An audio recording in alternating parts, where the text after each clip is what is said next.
chains. The answer's always very clear.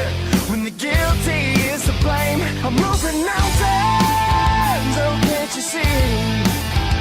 I won't stop till you surrender. I won't stop until I'm free. The past, it will find you. Unveil your face of shame, haunting and reminding that the truth remains. Watch it all fall down around you now. Was it ever really worth it?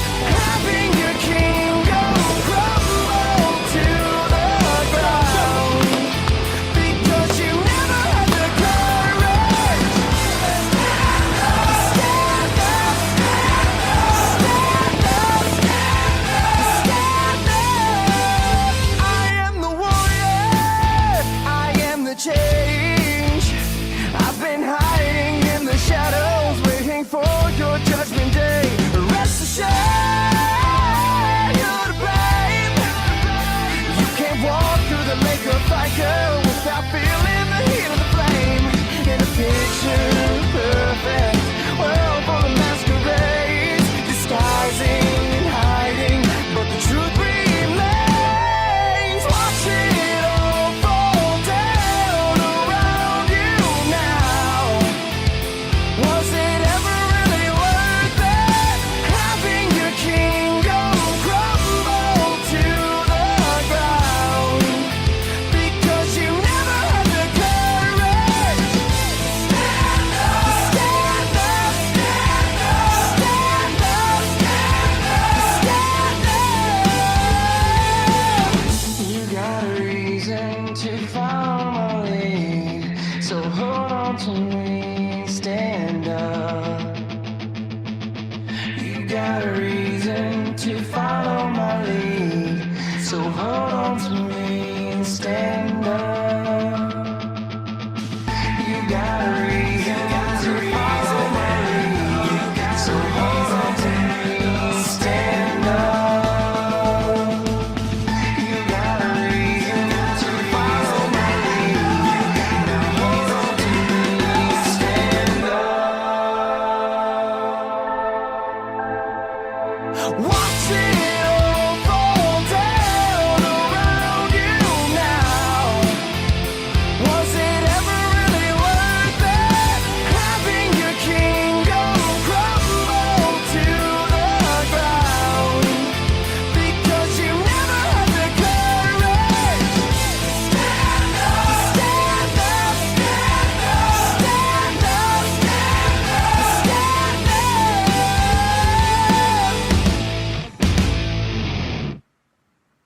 Welcome to the Dire Wolf Show, where we believe that America is exceptional and that our constitutional rights should never be infringed. I am Dire Wolf. On our show, we bring you the truth and debunk fake news. If you love laughing at the insanity of the regressive left, sit back and relax. Boy, do I have a show for you.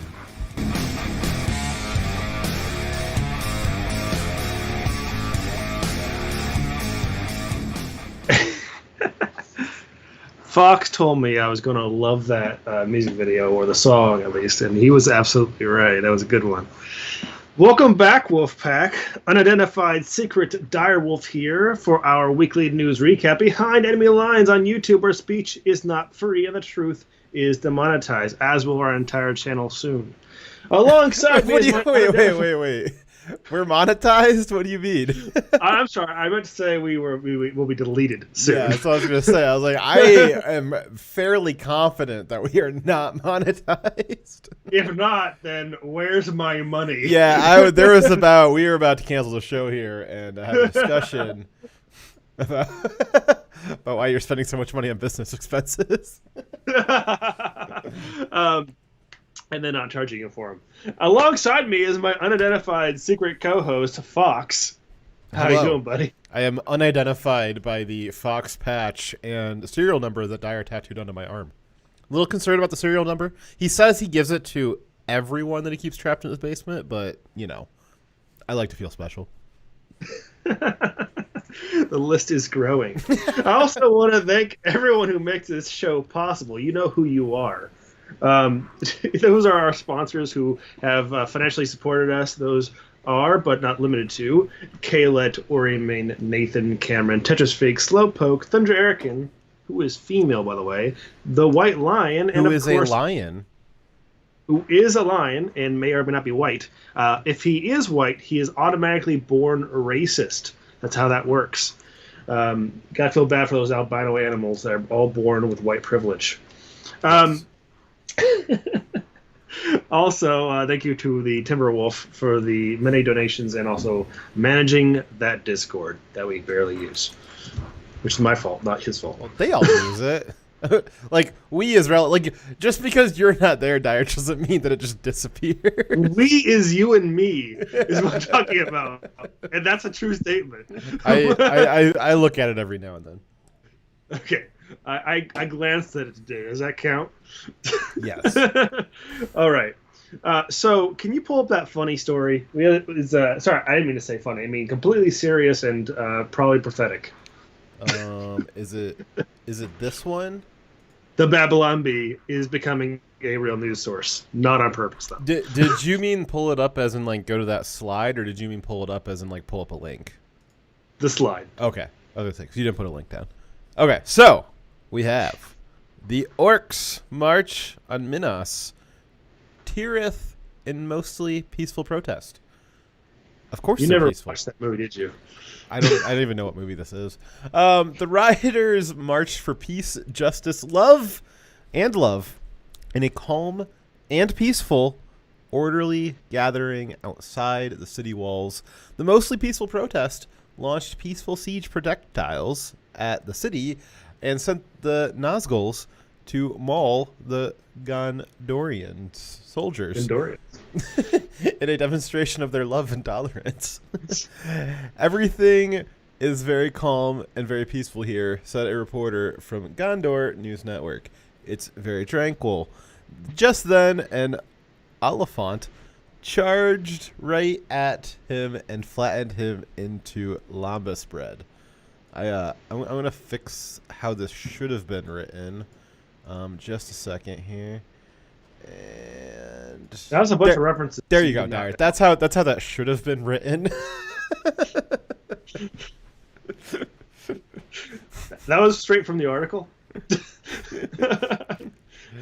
So when was this put out? Was this them making fun of like current events, or was this before the current events happened? Oh no, they do lots of stories. The Babylon Blade does a lot of stories that end up being real later on. This one is them using a whole bunch of puns from the Lord of the Rings film, Return of the King, I think it was. I've seen Lord of the Rings, but I did not pay attention. Well, that's fine. All you gotta know is there's obviously not a peaceful protest. This is an invasion, and they are referencing the Antifa and their reportedly peaceful invasion as well. Perfect. So It's very peaceful. makes sense. Isn't that a little racist? Isn't that comparing Black Lives Matter to orcs? So we found out that already a problem. Doesn't the left already think that orcs are black people?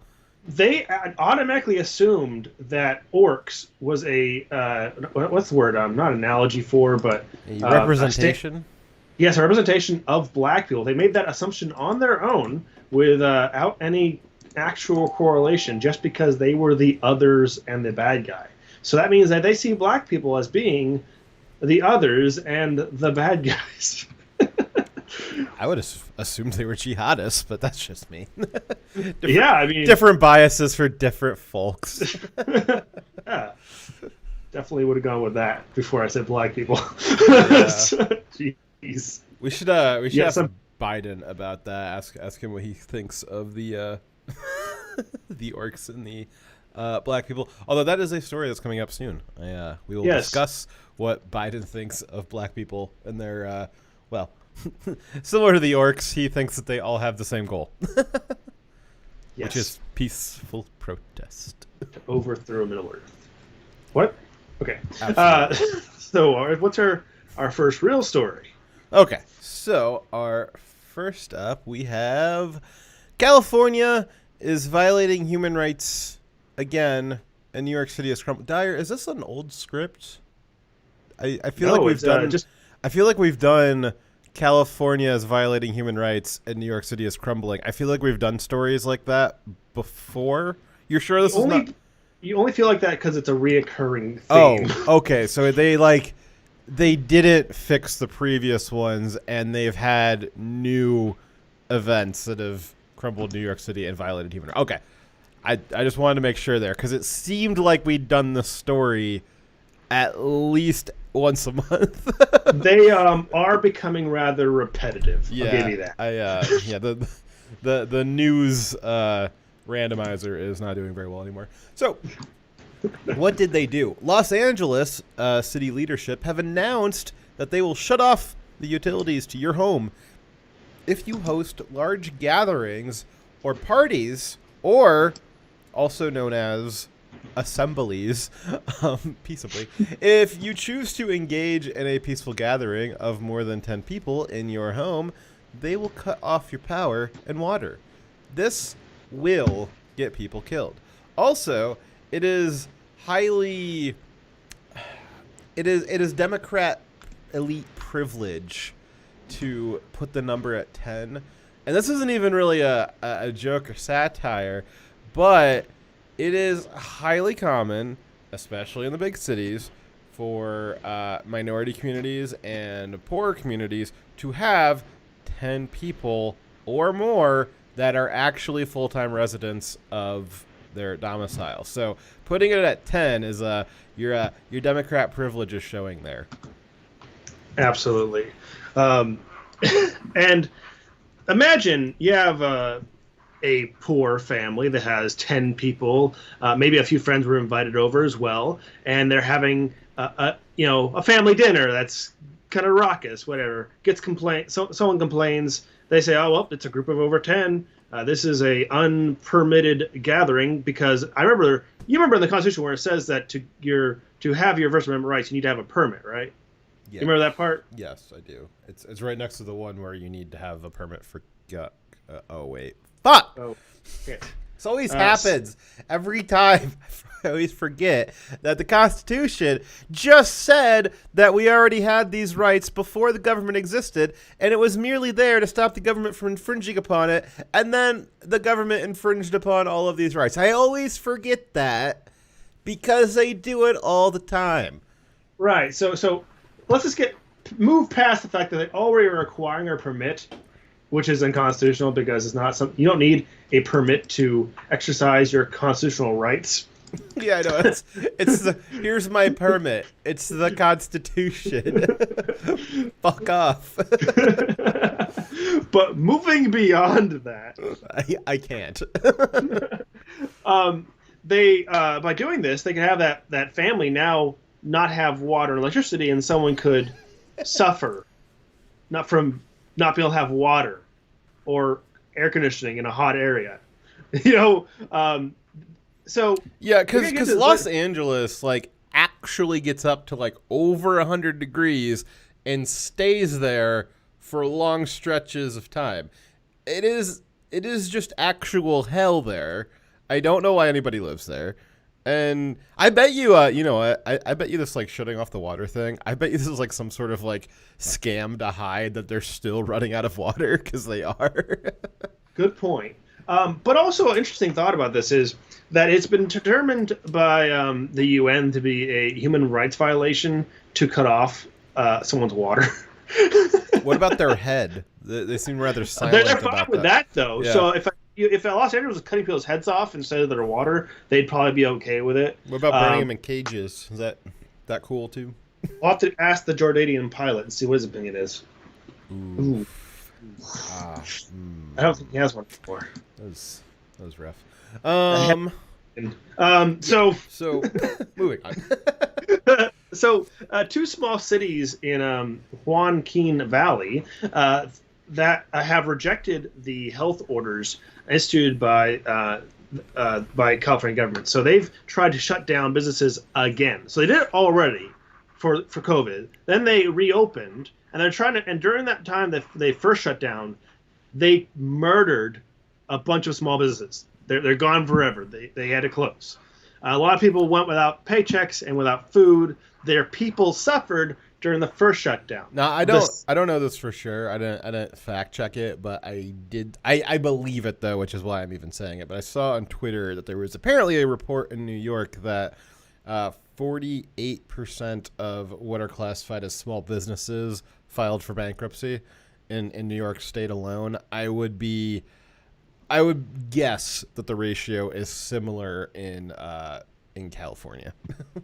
Well, actually, the lockdowns were not consistent in how they were applied, so different states were hit a lot harder. So California and New York are very similar, so you're probably right. But some other states didn't have as much of a hit. But still, California has had a huge hit. A lot of businesses closed, and a lot of people suffered because of the loss of their jobs. So those cities that initially, instituted these lockdowns that the state demanded, they got to see what the results was, and now the state is coming around for another round of these lockdowns, and a lot of people now, knowing what the consequences are like, I'm not doing that again. In fact, 2 cities inside California, their leadership had the balls to say no. So now, because these 2 cities are saying, no, we're not going to lock down these businesses, we're going to let them stay open with social distancing and masks being required. California has responded to that by saying, well, then we're going to cut off all emergency funding to your cities. I seem to remember them being upset at the federal government when sanctuary cities in California said, yeah, we're just not going to follow federal law. And the federal government was like, we're going to cut off your funding. And they flipped out. And then now these cities are like, yeah, we're not going to follow the state mandates. And the state's like, we're going to cut off your funding. And it's like, again, it's okay when they do it. It's not okay when anybody else that's not them does it, because they want to live in a dictatorship. They are fine with the tactic. They just want it to be used on their enemies and not them. It's almost like there's no principle there. It's almost like that, isn't it? Yes. Crazy. Maybe they need to try communism. You think that would work? I think they want that really badly. So it's also I want to point out that Be gone from me, you soy boy beta cock. The transaction is complete. Didn't one of these Democrat judges rule that the ACLU was responsible for issuing permits for journalism? So we need a permit to assemble Free Press Guns 501c3 for churches and a blue check mark to be heard online. The Statue of Liberty is weeping. Yeah, I seem to remember something about stamps on your ability to do certain activities prior to the American Revolution being a thing that people did not like, was that doing anything in society required you to pay for a stamp of some kind, a letter of marque, if you will, that was condoning your activities for a fee. I seem to remember that was a problem. This also seems to be very specifically authoritarian to have the establishment powers approving certain voices and activities for certain classes of people. They're just really openly fascist, and they are very, very hardly trying to make sure that everyone else thinks that they're not the fascists by pointing the finger elsewhere. No, they're the fascists. Don't mind us being fascists. Yeah, the irony is not lost to me that the people who claim they are anti-fascist are the most fascist. It's not lost on me. But again, it's misdirection, right? Rules for Radicals by Saul Alinsky. Accuse your opponent of what you are doing. Rules for radicals, but not for thee. Yeah. Get it? I get it. Okay. But he did follow that. Okay. Because he was a radical. Okay. Anyway, so are we ready to move on to New York? Yeah. So early in the COVID crisis, 6 utility companies that serviced 21 million Californians, they announced that they would not shut off their utilities for any customers during the coronavirus because they didn't think that they didn't want to, this is unquote in quotes, they didn't want to disrupt daily life. So they're saying if you stopped paying for the utilities, they will not shut off your water, they will not shut off your power. But now, a few months later, they're saying even though we won't shut off your power because you refuse to pay, we will shut it off if you have if you dare to have 11 people in your house. It's similar to The absurdity of that. It's similar to like letting criminals out of jails and then jailing small business owners. Yes, it's very similar to that, just as absurd. So let's move on to New York. Okay, so lockdown. Oh, oops. I almost knocked over a glass. So New York is just obviously falling apart. It has been falling apart for quite a while. I don't know why the Democrats seem as eager as possible to accelerate that. They used to accuse like the black pilled accelerationists to be like a right wing phenomenon or maybe a libertarian or an ANCAP kind of phenomenon. But I really think it's the Democrats. The Democrats like maybe they don't actually believe in accelerationism, but they are instituting it to the best of their ability. So New York City locked down more and for longer than any other city or state in the union. They went the hardest. They also had the steepest curve, the most deaths. Most deaths in the U.S. are still in New York. If I am not massively mistaken, I think that still like between New York on its own is a half of all American deaths. It was quite substantial. Their curve of cases and deaths looks like the hard spike, no curve, that we were all concerned about. That was the whole reason for the lockdowns. Whereas, again, they kept saying Florida and Texas, and I think it was Arizona, their numbers were rising up the last few weeks. At their peak, all those other states combined did not even come close to it. New York is still at their death rate and their case count. And New York is on the bottom of its curve because it killed so many people early on. In addition to just handling the virus poorly, the poorest in the union, actually, and Dr. Fauci seems to think that they handled it the best because he's on cocaine. But New York City also released criminals for COVID concerns, and that was alongside their bail reform that they had at the beginning of the year, which actually, I don't know if Dyer's got this in here, but that actually led to a death last week. Yep. Do you have that in here? I do not have it there, but Okay. please talk about it. So you guys know about New York's bail reform. We talked about it. That was one of our first stories of the year way back in January. New York set up a new bail system where it's cashless bail. You get arrested, they let you go. You just pinky promise to come back for your court date. So they did this with a guy that they arrested for a violent sexual assault. There was prima facie evidence of the assault. It was clear that the woman had been assaulted by somebody. Given this guy's record and her pointing him out, it seemed like it was him. He still had his, he would still do his day in court. He wasn't convicted yet. But as had been the tradition for a very long time in America across all cities, is that you arrest somebody and if they look like they're a danger, you don't offer them bail, and you keep them locked up while you're waiting for your trial. That's why you got a right to a speedy trial. So New York decided, well, we're bail reform now. It's cashless bail. So even though he's a violent rapist, we're just going to let him go. And then they let him go. And then he went and found the woman that, well, I'm just going to say that he raped her because he can't sue me now. Actually, no, he's not. No, he is alive still. Never mind. Allegedly raped. So he went and found her and put a bullet in her brain. Because instead of keeping violent rapists locked away, New York made it a priority to make sure that they were able to walk around the city, interacting with their accusers. Fantastic. That is, yeah. I mean, that's not only one example of many violent criminals they've released. Yeah. And this so is not probably gonna be the last time this happens. yeah, and so well, we've got that.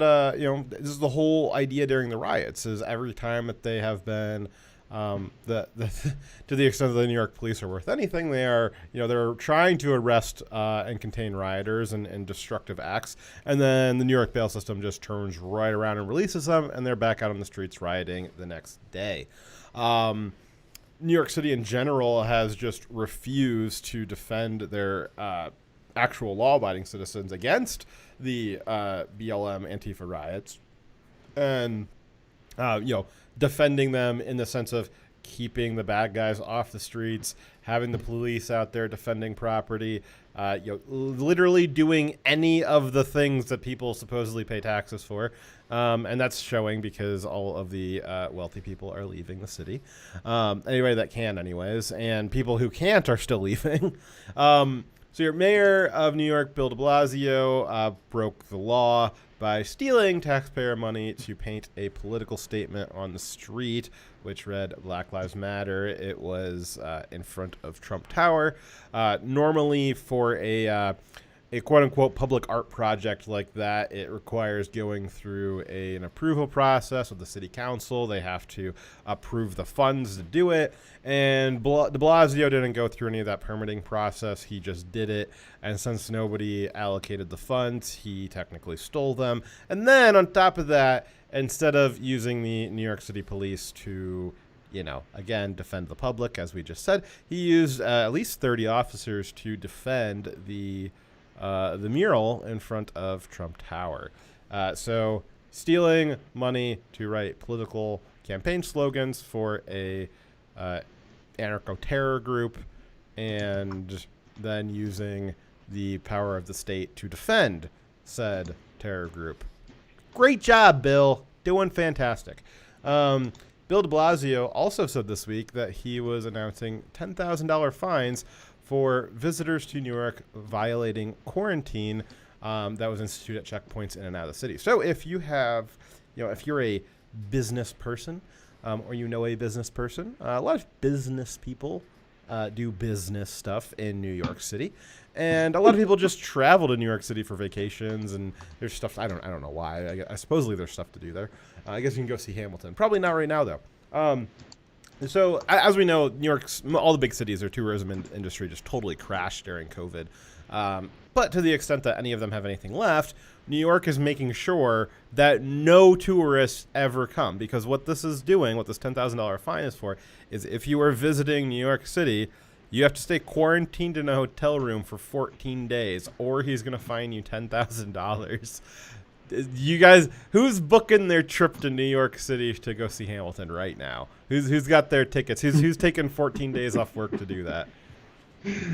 Oh, jeez. Yeah, you excited to do that, Dyer? I know you're going.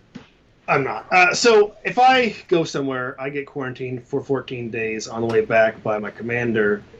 Anyways. Damn, that's a hell of a vacation. You get 14 days there, 14 days back. So Nice. we're only getting leave approved for emergencies. And it just so happened that I've had, what they are. I'm not going to go over them, but a slew of emergencies in my squadron. So Seeing I've had Hamilton's an emergency. it was, and a bunch of them had to do it. So I had a hanker that only Hamilton could fill. So I had a bunch of guys forced onto vacations at the same time.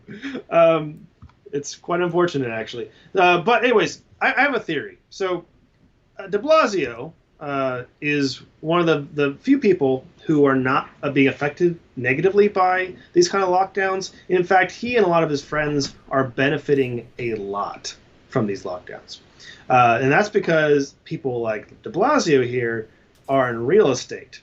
And there's a lot of people who are seeing the downturn in California cities and New York cities like that as being a huge opportunity, because it's going to drive down the property values, and that is a great opportunity for them to buy the properties at a low price. And it's actually something he's affecting.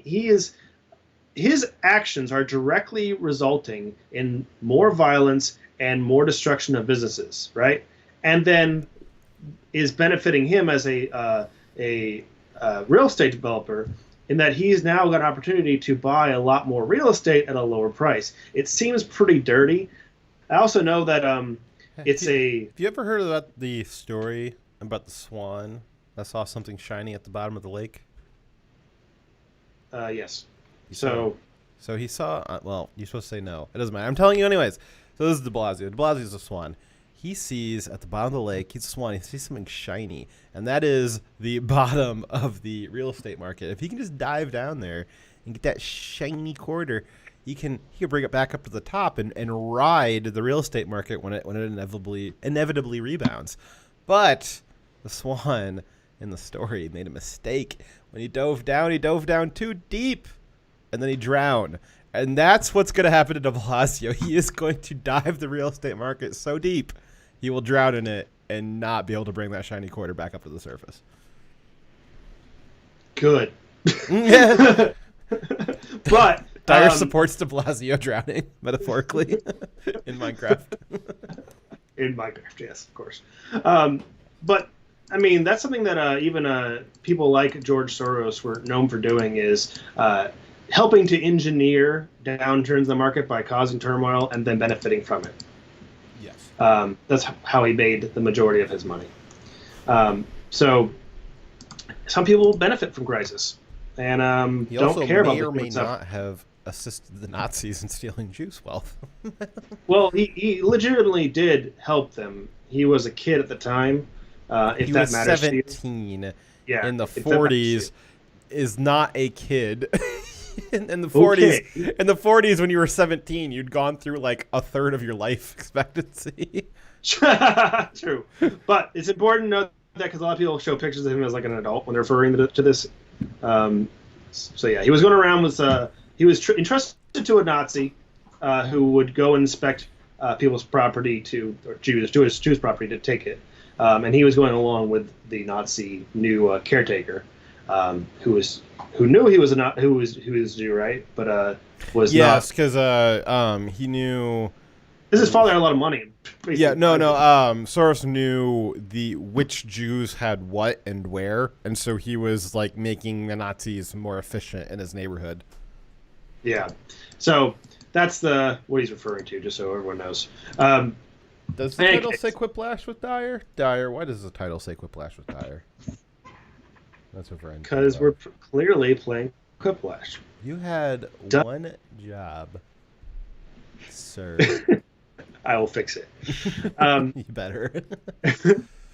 We're now switching over to Quiplash. It's fixed. Damn it. Foiled again. Anyways, so all the things that we were talking about with New York, basically seeming to engineer its own destruction, mostly, New York's government, that is, has resulted in the wealthy taxpayers that lived in New York leaving. 240,000 and counting. That's actually a 2-week-old figure. 420,000 and counting people have left New York so far, and it's for multiple reasons. It was the COVID, the poor reaction to COVID, and also more recently the ongoing riots and violence. Those people, many of them, are the wealthy individuals in New York because they had enough money to actually leave with very little planning, right? Or very little time to save for it. A lot of them are the ones who paid the majority of the taxes for New York City. Bill de Blasio responded to these people leaving by attacking the wealthy for leaving, calling them fair weather friends. First off, they're not your friends. You work for them, and you're supposed to be taking care of them and their community. And they are well within their right when their government leaders are not helping them, not protecting them, in fact, actively trying to hurt them. It is their right to leave. You're supposed to be courting them. They're not courting you. And I feel like he doesn't understand what the word constituent means, right?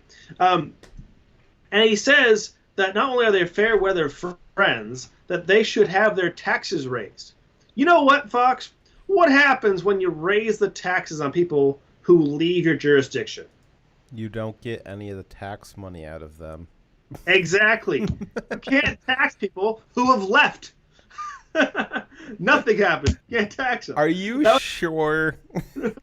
That's This could be why places like Venezuela don't allow you to leave. North Korea don't allow you to leave. China Yes, I'm don't sure allow you to leave. De Blasio would love to make it illegal for wealthy people to leave. I think that if de Blasio proposed a wall around New York, I think that we should just let him do it. But wait, I thought walls didn't work and were also racist. They do if you're a Democrat. It's a moral wall. The moral wall. Yes, Gotcha. the wall of morals. So, what is the solution to these rich people? To these what?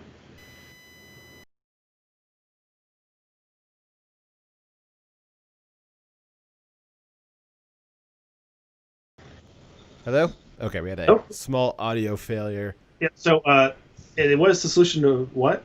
Does somebody have a solution to the rich people? A final solution, perhaps? Is there somebody? Yes, actually, I heard Bernie has a great solution for A great final solution for the billionaires? Yes. What And about those pesky millionaires? well, he first suggested investing in new industrial ovens, but then someone stopped him from talking, and he switched to a new idea.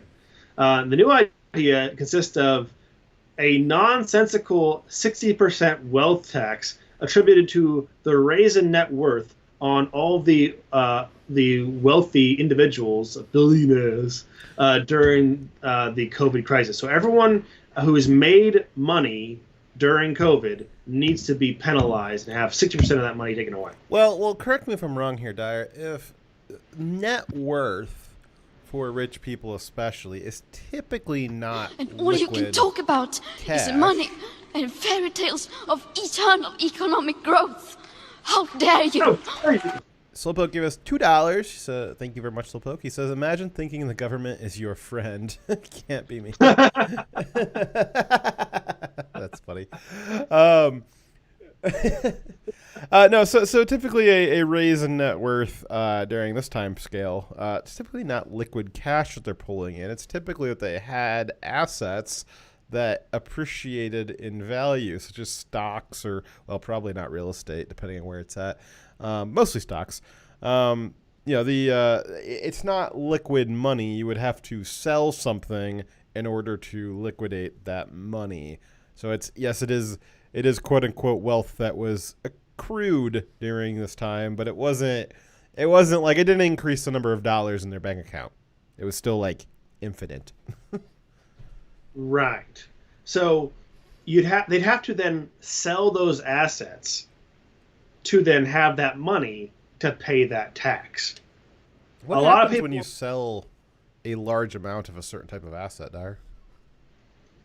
you drive down the price of said asset. Oh, that's weird. So then they would be worth less, right? Yes. And it would cause the economy to crash, right? Yes. Oh, that's fun. We should definitely do this. It sounds like someone is talking about something they have no idea about. It sounds like almost like Bernie does not understand how an economy works. Now here's the other issue too. So let's take Bezos. So Amazon stock's gone up rather significantly. Maybe I should look that up while we're talking here. But Amazon stock in particular has gone up quite a bit because during COVID, at least. Because why? Well, because the Democrats forcibly at gunpoint, literally at gunpoint, because they arrested several of them, shut down every single small business that was not Walmart or Amazon, during the lockdowns. So people still got to get stuff. So where are they going to get it at? Well, they're going to get it at Amazon. I'll pull up here on the screen here. You can see Amazon's stock price the last 6 months. So if we go back to March, let's go back to the beginning of March. So right at the end of February, Dyer and I, we were telling you guys about COVID at the beginning of February. The rest of the country was kind of picking up on it at the end of that month. We were 4 weeks early on it. But at the beginning-ish of March here, Amazon stock is about 1,900, 1,800, kind of around that.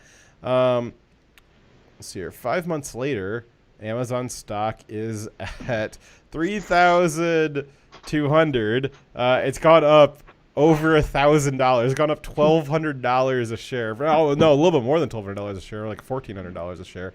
And that is because the literal value of every other small business went down to zero.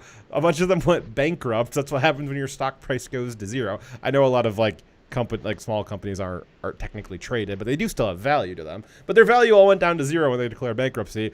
All of that value had to go somewhere. It went to Amazon. I wonder how Walmart is doing. But the entire reason that these companies appreciated in value. See, Walmart wasn't quite as egregious. They went in the they only went up on their average a little bit. I think that's because people weren't even allowed to go out to Walmart, so they were still doing delivery stuff. So that's why a lot of it went to Amazon. But basically, it is the Democrats' fault. It is the fault of the lockdowns. It was on purpose that they collapsed the entire small business economy, and the only place left to go was Amazon, and a few other places. So it's not really even like if Jeff Bezos was just in a coma. I don't like Jeff Bezos at all, but if he was literally in a coma for the last 12 months, he would have been able. He couldn't have stopped this if he tried. There is no way to have gotten the stock price down.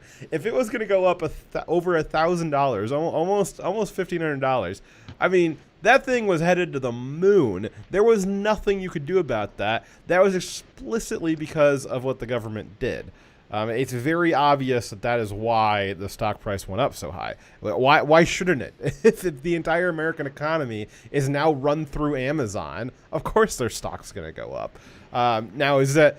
And I really don't think that Bezos is making a ton of money off of it. I'm sure he is, but I don't know. Bezos makes money like just waking up in the morning. I mean, he probably can't even help it now. That's a totally different discussion, a totally different problem that he's able to make so much money by just existing at this point. But to try and claim that he's profiteering off of this, I mean, maybe he is, but certainly not as much as Amazon profiteering off of this.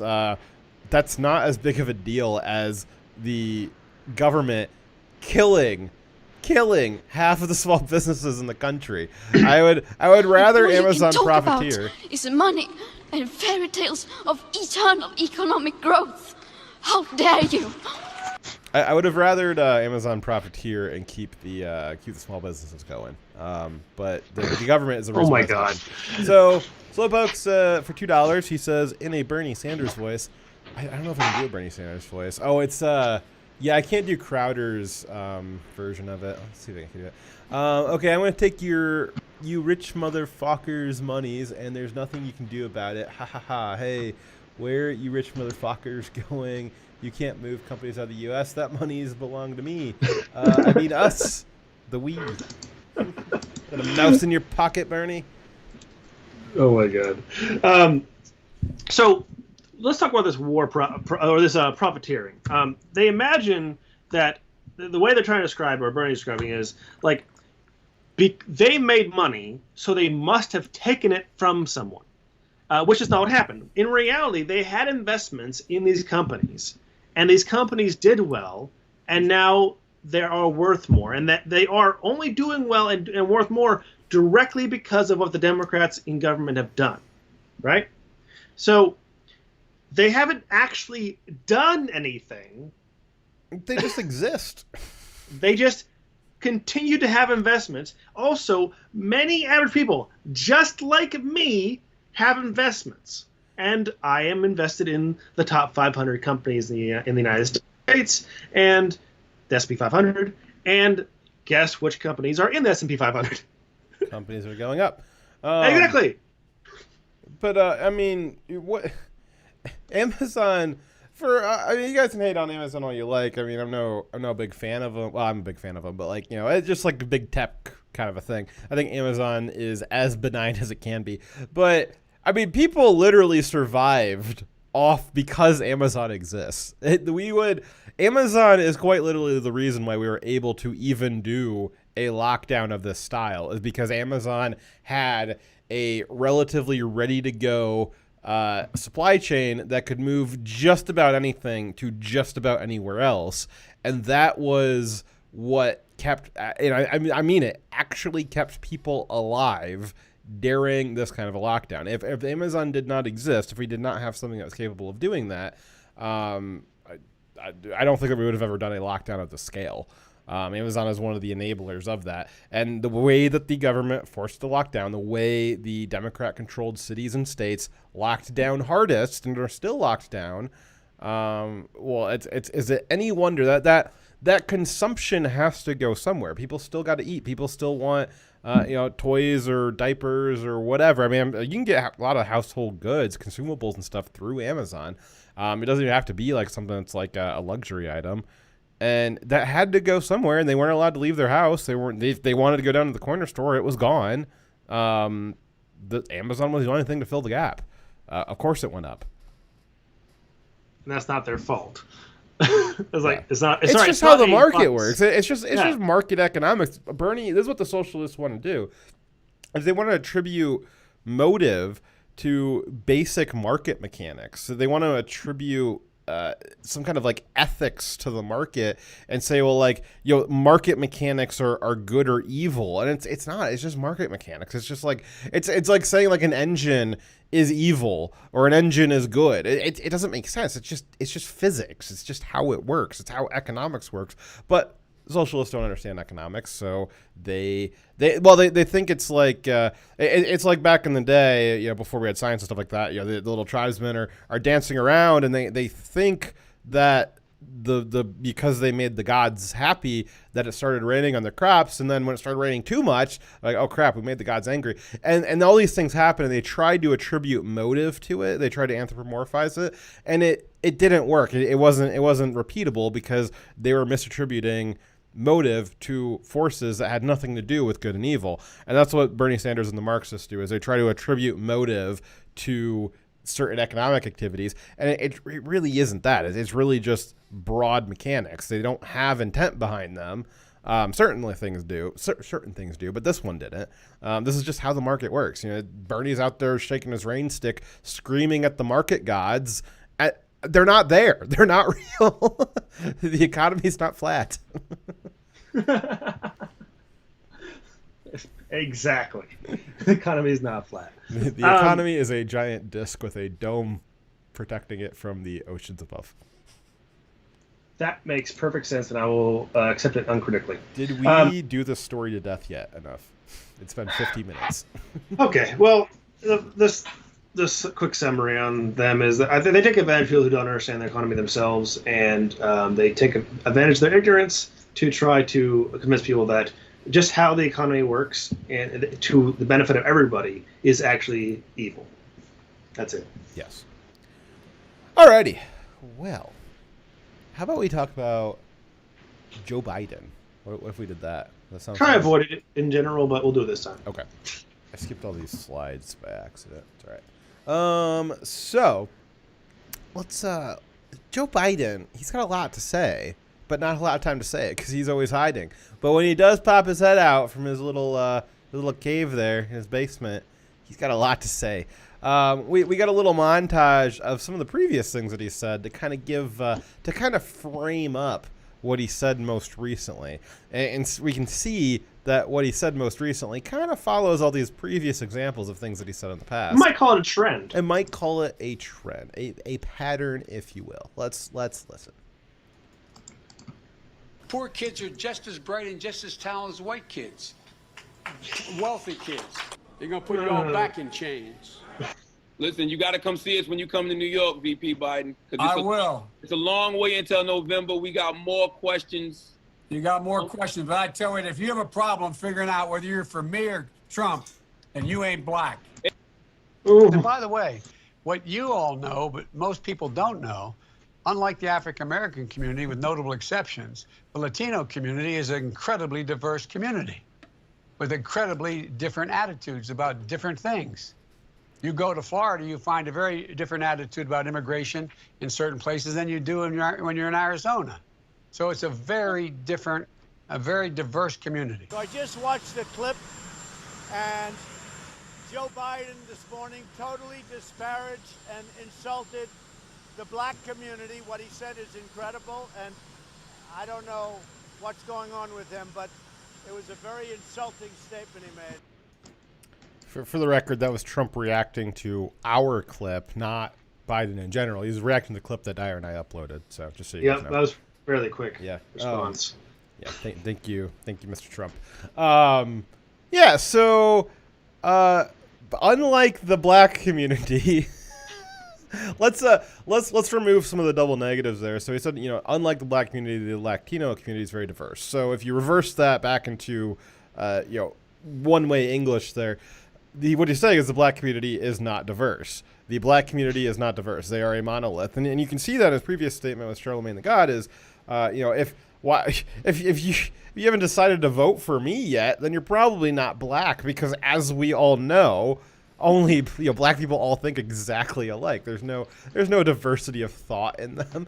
You're not black unless you vote for Joe Biden. You're not black unless you're part of this monolith. And it was funny too that he mentioned, with some notable exceptions. I wonder what kind of notable exceptions to the black monolith that he's talking about. Would that be people like Candace Owens, David Webb, the Hodge twins, Kanye West now? And I could go on. I mean, I could probably name off a good 20 if we looked it up. And well, basically, you're the weird ones if you're on that list. You're the Uncle Toms and the race traders is actually what he's saying. That is the idea behind that. What he's saying is the polite way of calling these notable exceptions are race traders, because he thinks that your race should define your ideology. Unless, of course, you're Hispanic, because as we all know, the Hispanic community is very diverse in their ability to think, whereas, in Biden's idea of the black community is that they're not, I guess they're not smart enough to come up with their own ideas, so they're just like this big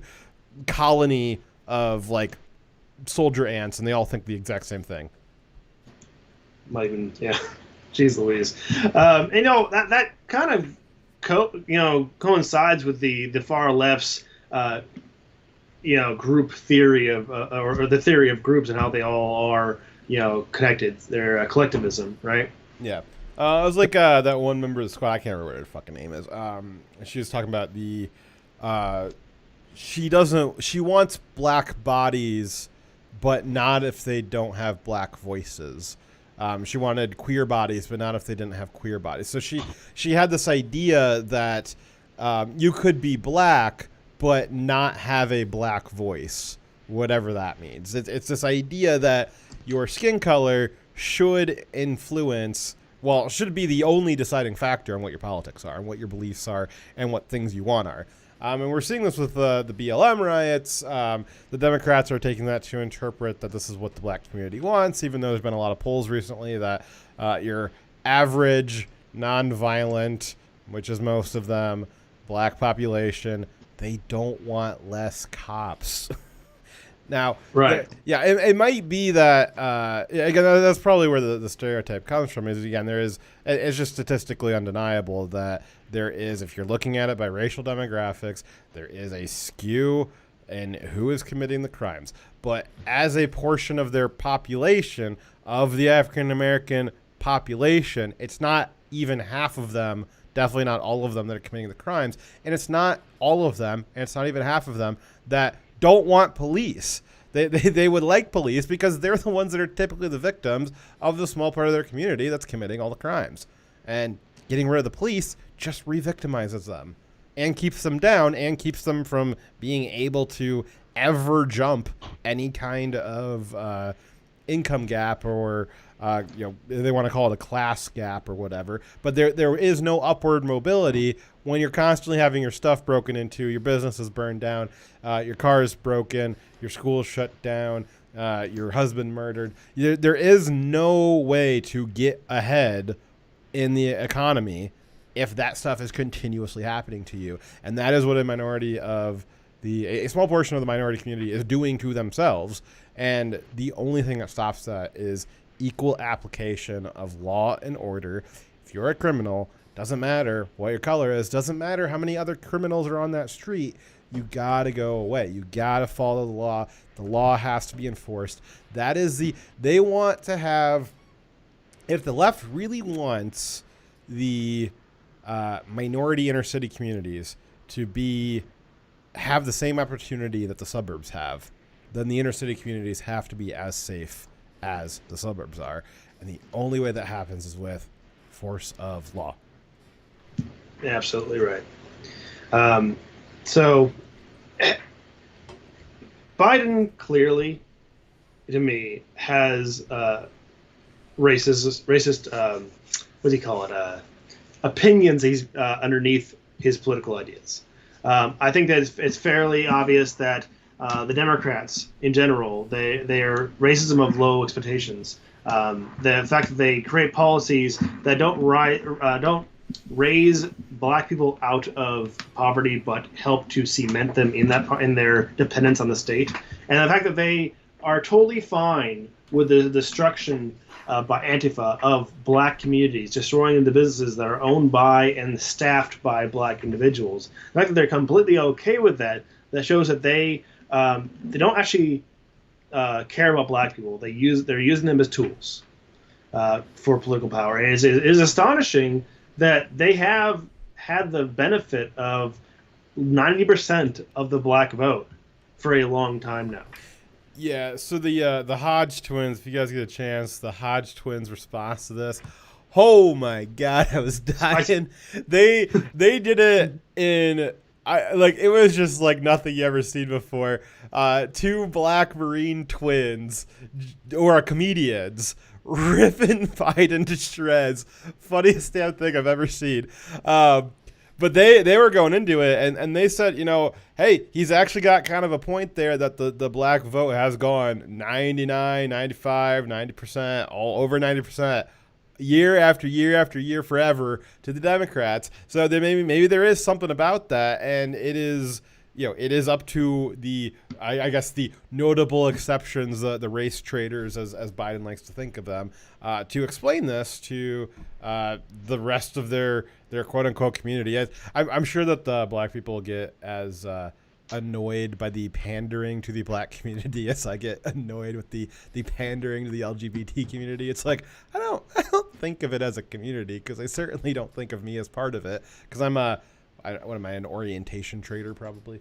I guess. But it is.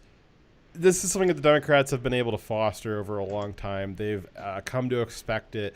You see how vicious they are to. A lot of conservatives kind of noticed it as the Democrat plantation. Anytime one of their blacks flock that the Democrats have cloistered there, if one of them gets out of line and starts having these ideas, they stop becoming part of the monolith. They start becoming a notable exception to the uniformity of thought. Then they get just so vicious. The viciousness with which they go after Candace Owens, the viciousness that they go after David Webb, the viciousness. How could they become racist and sexist towards her? Exactly. But you want to talk about the hardest oppressed minority in America. After gamers, it is black conservatives. The vicious attacks on them by the left. And we're seeing this in the BLM riots, where you've got all these white liberals going up to, there's countless videos of it so far, white liberals, typically white liberal women, walking up to black cops and calling them words that I haven't heard.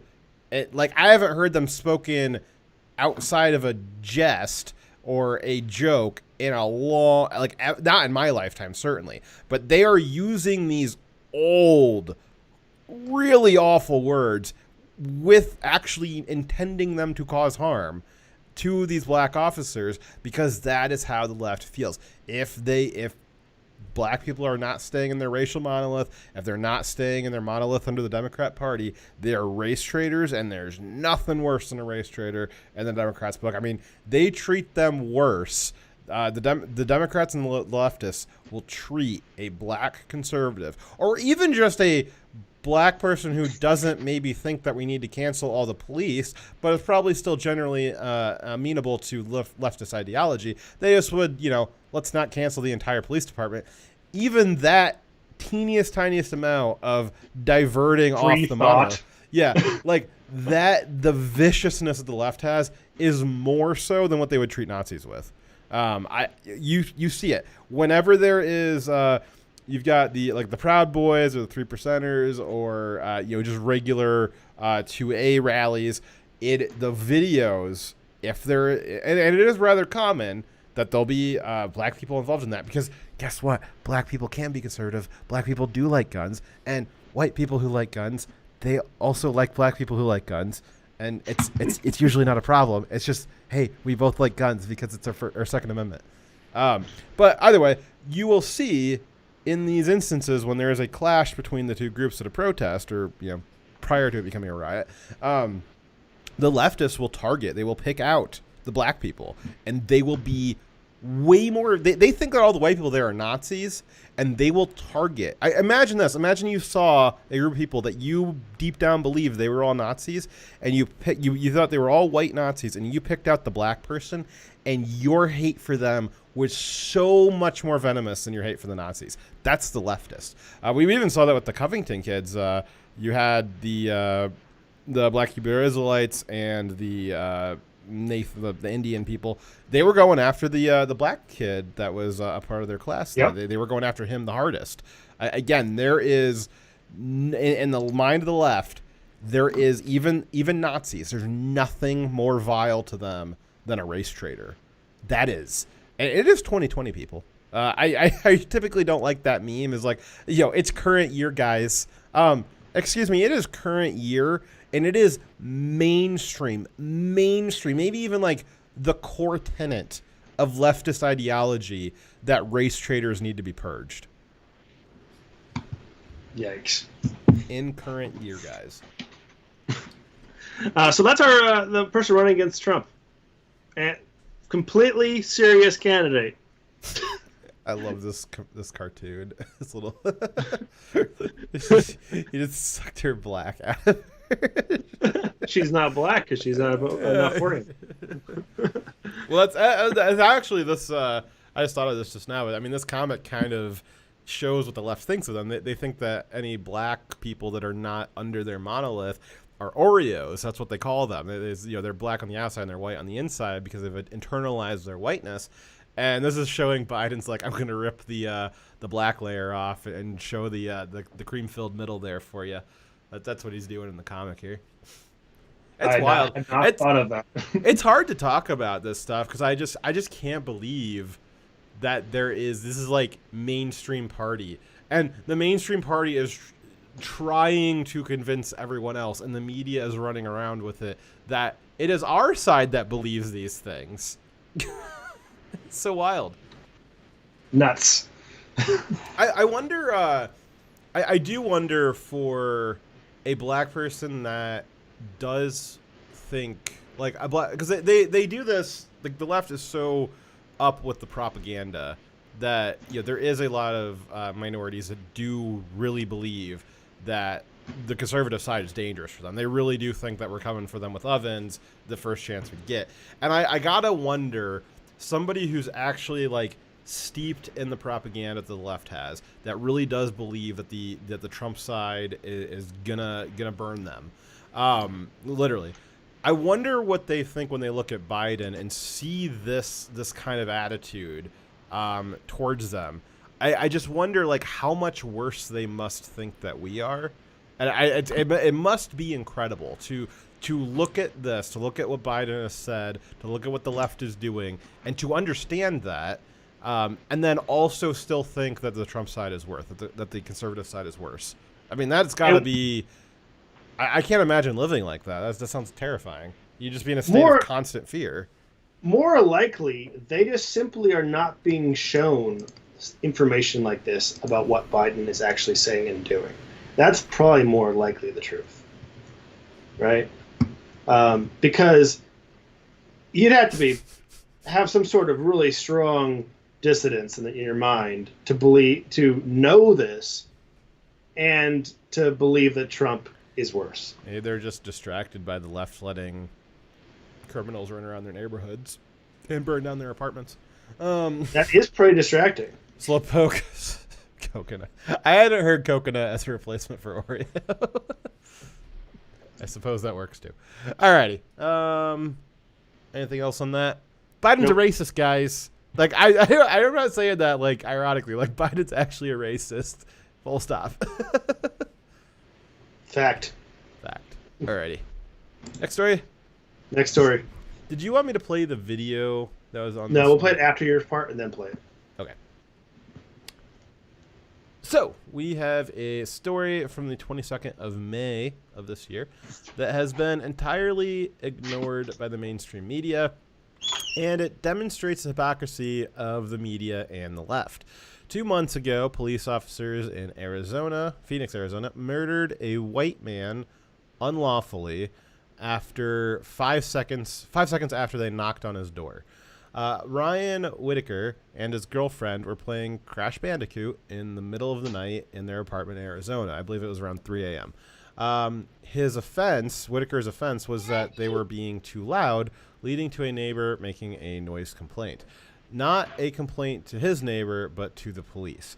Whitaker answered the door with a gun because someone was knocking on the door in the middle of the night. And as attested to by his girlfriend, this had happened the week before, that not the police had knocked on their door in the middle of the night, and it had, he had needed to have his gun with him.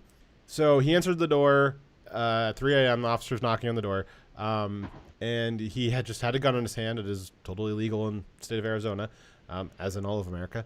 And as soon as he realized there was officers there, he put the gun down and got on his knees. And before he even was able to get on his knees, he had 3 shots in his back by one of the officers. This story pisses me off to no end. Yeah. So this guy, just prior to this, had gone to celebrate his daughter's graduation, high school graduation. And he did nothing wrong. His only crime was playing video games too loudly in an apartment with really thin walls. Well, and it wasn't even clear that that's what the problem was. So the phone call to the police, the complaint was very vague.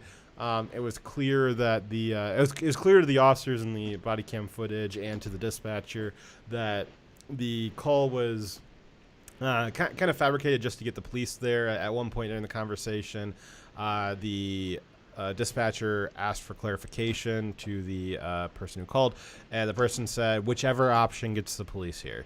So it was really clear that he was just looking to get the police there. It was possible that he was trying to harass the people below him. They just one of those Karens just calling the police just to make a point.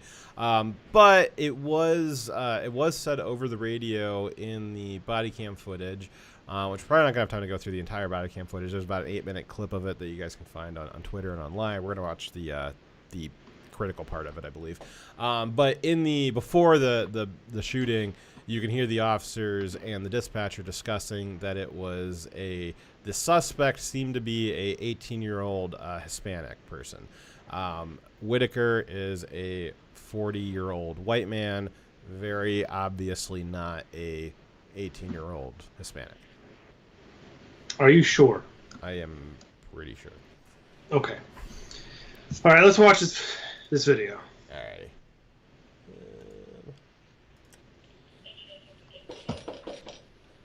Phoenix Place.